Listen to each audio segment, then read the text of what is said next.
Okay, this one is on the Civic 1.8. If you're looking for the OBD board, you go inside the car.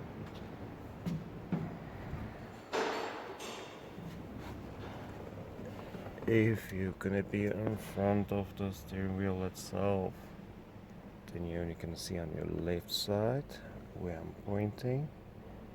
Then you're gonna go underneath. You don't need to strip any panels. So you're gonna go underneath. If you're gonna check,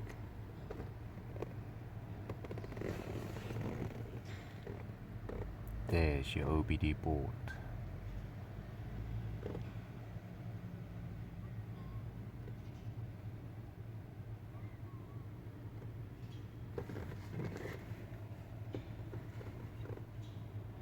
There's your OBD board.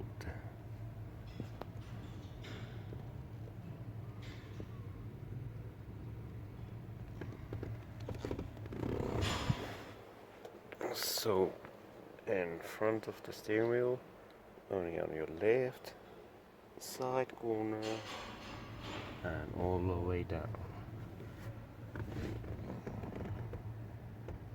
Then you get your OBD board.